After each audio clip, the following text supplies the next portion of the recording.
Last week when we had the Reggae Gold Awards, it was really quite motivating.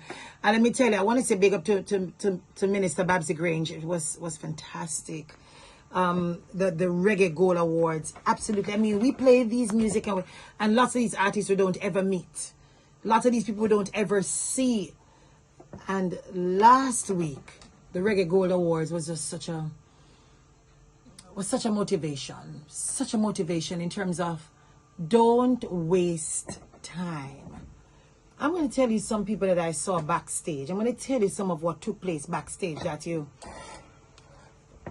didn't see. Backstage was my motivation as much as on stage was my motivation for the Reggae Gold Awards. When it was time for us to call out the Scatterlights,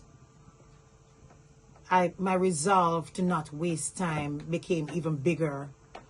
When we saw Larry McDonald coming out and Val Douglas, Scatterlights, and I think it's Val who was in a wheelchair, and I'm like, we're going to make sure we work out the ramp thing for wheelchairs, because individuals decided they were going to get their award.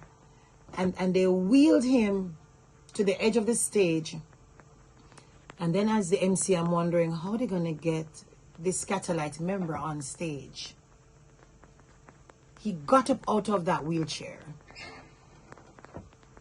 And it took him about 6 minutes to climb 4 steps. And I had the microphone in hand, making sure, just in case he didn't make it on stage on time, that I could fill that gap. And he made it. And after he climbed the step, the resolve to climb the step, every step was an effort.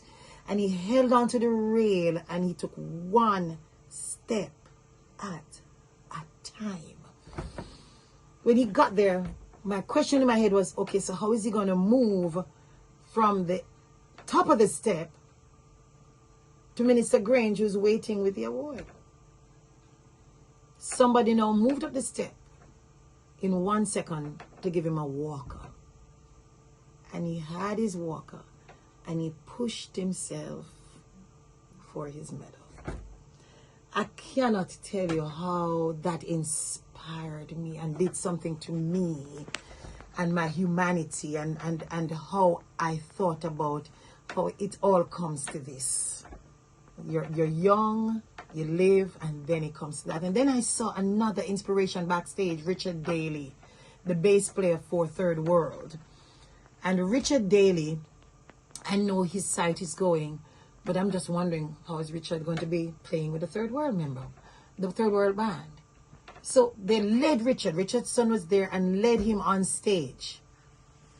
And when Richard got to the stage, they put him on a chair. He didn't like the chair. Obviously, it wasn't comfortable. And he moved himself, and we watch him, and we are holding our breaths with Richard moving towards a speaker box that he's not seeing. And then his foot touches the speaker box, and he glides himself around and sits at the center, right where the drum is, right? That stand. He sat there, and they gave him a shaker. And then I was moved to tears when the bass man took the bass off and gave it to Richard and Cat Core. They did a piece together. I think it was Redemption Song. Cat used the violin and Richard the bass. Visually impaired, sight going, but not stopping. And that's the message that I got from the Reggae Gold Award. And not just when they did the I3's award, and that was powerful as well, but that you are to, 1, live hard. Don't stop. Don't let shame prevent you from going for that which is yours. I was truly inspired by the Reggae Gold Award 2024.